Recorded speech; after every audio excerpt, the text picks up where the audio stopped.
Test দিলাম 15টা ছিল mock test, তো 15-র মধ্যে পেলাম হ্যালো ফ্রেন্ড, শুভ সকাল। হর হর মহাদেব, ওম নমঃ শিবায়। তো আজকে শ্রাবণ মাসের প্রথম সোমবার। তো ঘুম থেকে আজ উঠলাম, দিয়ে মন হলো যাই গিয়ে বাবার মাথায় জল ঢেলে আসি, নিয়ে কাছের একটা মন্দিরে গেলাম। চান হয়ে গেছে কমপ্লিট, এবার যাও ভোলে বাবার মাথায় জল ঢালতে সকাল দিকে। তো চলে যাবো এবার, পাশের মন্দির আছে কালী মন্দির, ওইখানে ভোলে বাবা আছে, ওখানে যে জল ঢালবো ভোলে বাবার মাথায়। তো এটাই সেই মন্দির। এখানে আমরা বিকালে সেই আড্ডাও দিই মাঝে মাঝে। এখানে মা কালী আছে পাশে, আর তার পাশেই আছে ভোলে বাবা। তো এখানে জল ঢালতে এলাম, জল ঢালা হয়ে গেছে। তারপরে একটু আমি দেখিয়ে দিচ্ছি মন্দিরটা তোমাদেরকে। বাড়ি এসে খাবার দাবার খেয়ে পরে এবার আমি চললাম টিউশন পড়াতে। দিয়ে বাকি ভ্লগটা তোমাদেরকে দেখাবো যে আজকে কী পড়লাম। তো আজকে পড়া শুরু করলাম আমি পলিটিক্যাল সায়েন্স দিয়ে বা পলিটি দিয়ে, যেটা আমার সোশ্যাল সায়েন্সের মধ্যে পড়েছে। সেখানে আমি যে চ্যাপ্টারটা পড়লাম সেটা হচ্ছে ভারতের সংবিধান, সেটা নিয়ে আমি পড়লাম। আর একটু বাকি আছে সেই চ্যাপ্টারটা, সেটা আমি পরে পড়ব।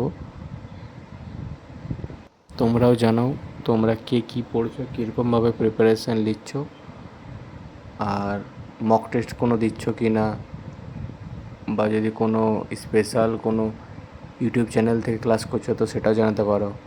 সেলফ স্টাডি করছো না কোনো তোমরা নিয়েছো, সাবস্ক্রিপশান নিয়েছো কোনো পেড কোর্সের বা কিছু, সেগুলো তোমরা আমাকে কমেন্টে জানাতে পারো চাইলে।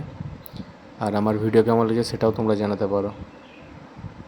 টেস্ট দিলাম 15টা ছিল মক টেস্ট, তো 15-র মধ্যে পেলাম আমি 14। একটা ভুল হয়ে গেল কোয়েশ্চেন। তো এই মক টেস্টে আমি যে বিষয় দিলাম সেটা ছিল হিস্ট্রি। আর হিস্ট্রি কোন চ্যাপ্টার দিয়েছে না, হিস্ট্রি ছিল এটা মুঘল এম্পায়ার। তো মুঘল সাম্রাজ্য থেকে আমি এই মক টেস্টটা দিলাম। তো দেখতে পাচ্ছ আজকে টু ডু লিস্টটা তোমরা পলিটি কমপ্লিট, হিস্ট্রিও কমপ্লিট, আর মক টেস্টও কমপ্লিট। আজকে বেশি রাখিনি আমি। তো এ দেখো, এটা আমি পড়ছি হিস্ট্রি, মুঘল সাম্রাজ্য, যেটা বললাম পড়বো সেটাই পড়েছি। ভিডিওটা আপলোড মানে আমি দেরিতে করেছি এটা, সেটা নিয়ে না। তোমরা জানো তোমাদের কোন সাবজেক্টটা বেশি হার্ড লাগছে। আমার যেমন একটু হার্ড লাগছে তোমার ইংরেজিটা। তোমাদের কার কোন সাবজেক্টটা হার্ড লাগছে একটু জানাবে কমেন্টে। আর চলো, ভালো লাগলে সাপোর্ট করো, আর লাইক কমেন্ট শেয়ার সাবস্ক্রাইব করো।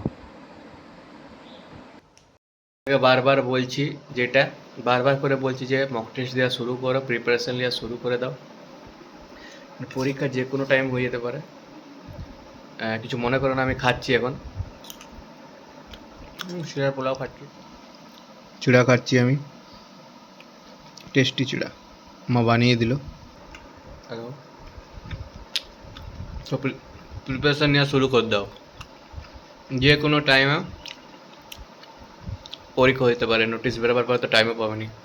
প্রিপারেশন শুরু করে দাও, আর চেষ্টা করবে কোনো চ্যাপ্টারের পড়ার পর সেটার যে short question MCQ type question থাকে সেইগুলোই মক টেস্ট দিয়ে দেবে, তাহলে তোমার মক টেস্টও দেওয়া যাচ্ছে, সেই চ্যাপ্টারটা ভালো করে পড়া হয়ে যাচ্ছে।